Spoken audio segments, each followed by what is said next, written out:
एक समय की बात है, भारत के एक छोटे से गांव में, जहां सूरज की किरणें खेतों पर सोना बिखेरती थीं और हवा में मिट्टी की सौंधी खुशबू घुली रहती थी, एक गरीब किसान रहता था जिसका नाम रामू था। रामू का जीवन संघर्षों से भरा था, लेकिन उसके चेहरे पर हमेशा एक शांत मुस्कान रहती थी। उसके पास धन दौलत नहीं थी, पर उसके पास एक अनमोल खजाना था, माइनस उसकी 5 बेटियां और एक प्यारा बेटा।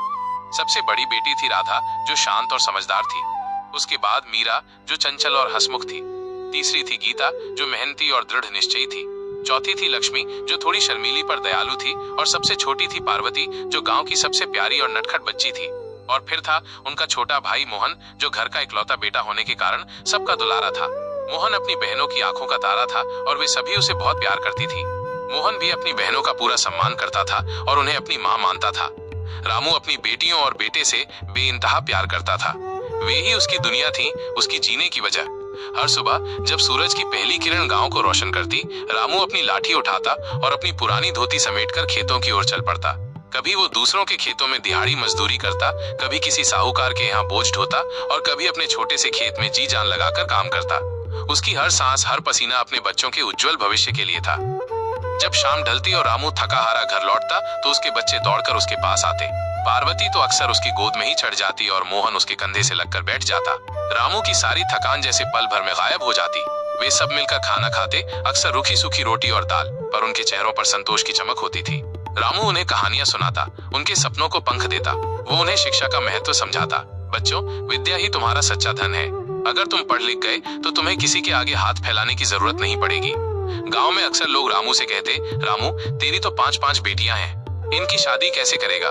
शुक्र है एक बेटा भी है, वही घर का सहारा बनेगा। रामू सिर्फ मुस्कुरा देता। उसे कभी अपनी बेटियों पर बोझ नहीं लगा। वह जानता था कि उसकी बेटियां किसी भी बेटे से कम नहीं थीं।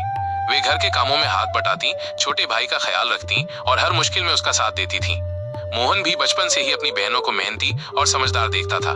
वह अक्सर अपनी छोटी बहन पार्वती के साथ खेलता और बड़ी बहनों के कामों में हाथ बटाने की कोशिश करता था, चाहे वो पानी भरना हो या खेत से कुछ लाना हो। वो उन्हें हमेशा सहारा देने की भावना रखता था। एक साल गांव में भयंकर सूखा पड़ा। खेत सूख गए, कुएं खाली हो गए और नदी का पानी भी कम हो गया। गांव में भुखमरी फैलने लगी। रामू के लिए अब काम मिलना और भी मुश्किल हो गया। उसकी आंखों के सामने उसके बच्चों के भूखे चेहरे घूमते।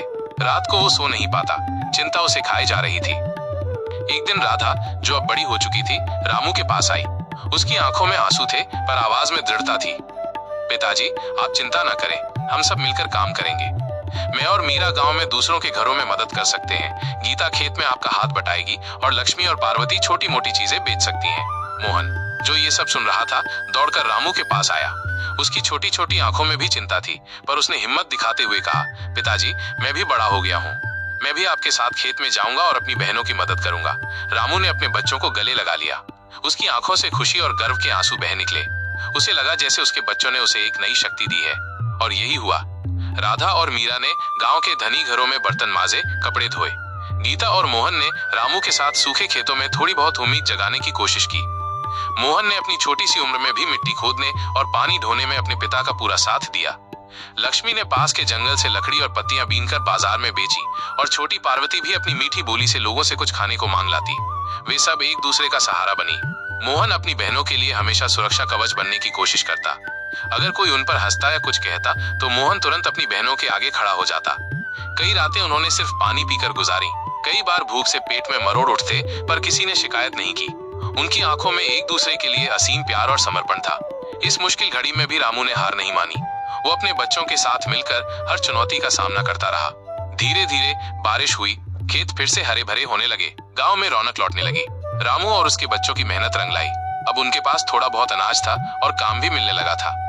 जैसे जैसे बेटियां बड़ी होती गईं, रामू ने उनका विवाह करने के बारे में सोचना शुरू किया। ये एक बड़ी चिंता थी, क्योंकि उसके पास दहेज देने के लिए पैसे नहीं थे। पर रामू ने अपनी बेटियों को सिर्फ मेहनती और अच्छी बहू ही नहीं बनाया था, बल्कि उसने उन्हें शिक्षा का महत्व भी सिखाया था। मोहन ने अपनी बहनों के विवाह में सक्रिय भूमिका निभाई। वो अपनी बड़ी बहनों के लिए योग्य वर खोजने में अपने पिता की मदद करता। वो जानता था कि उसकी बहनों की खुशी उसके लिए सबसे बढ़कर थी। उसने अपनी छोटी उम्र में ही ये दृढ़ संकल्प कर लिया था कि वो अपनी बहनों के लिए एक मजबूत सहारा बनेगा। राधा ने गांव के एक सीधे साधे किसान के बेटे से शादी की, जिसने रामू की मेहनत और राधा के गुणों को देखा था। मीरा ने एक बढ़ई के साथ घर बसाया। गीता ने एक शिक्षक से विवाह किया जो उसकी समझदारी का कायल था। लक्ष्मी की शादी एक छोटे से दुकानदार से हुई और पार्वती, जो अब बड़ी हो गई थी, ने गांव के ही एक नौजवान से शादी की जिसने उसके निस्वार्थ स्वभाव को सराहा। रामू ने किसी भी बेटी के विवाह में दहेज नहीं दिया, बल्कि उसने अपनी बेटियों को अच्छे संस्कार और शिक्षा दी थी, जो किसी भी धन से कहीं बढ़कर थे। मोहन ने अपनी हर बहन की विदाई पर आंसू बहाए थे, पर उसके दिल में ये संतोष था कि वे अच्छे हाथों में जा रही हैं। उसने हर बहन से वादा किया था कि वो हमेशा उनके साथ खड़ा रहेगा। रामू अब बूढ़ा हो चला था, पर उसका मन शांत था। उसकी बेटियां खुश थीं, अपने अपने घरों में सुखी थीं। वे सब अक्सर रामू और मोहन से मिलने आती, उनके लिए कपड़े और खाने का सामान लाती। मोहन अब एक समझदार नौजवान बन चुका था। उसने अपनी पढ़ाई पूरी की थी और गांव में ही एक छोटा सा काम शुरू कर दिया था।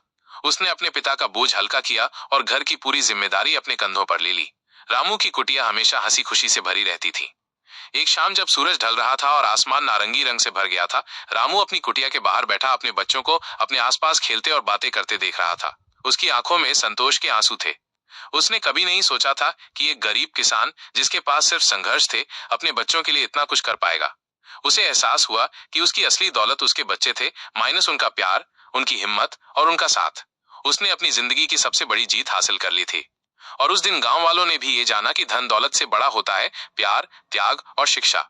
रामू और मोहन की कहानी पीढ़ियों तक सुनाई जाने लगी, एक ऐसे परिवार की कहानी जिसने हर मुश्किल का सामना मिलकर किया, जहां बेटियों और बेटे ने मिलकर अपने पिता का मान बढ़ाया और एक दूसरे के लिए हमेशा खड़े रहे। ये रहा उस परिवार का एक चित्रण।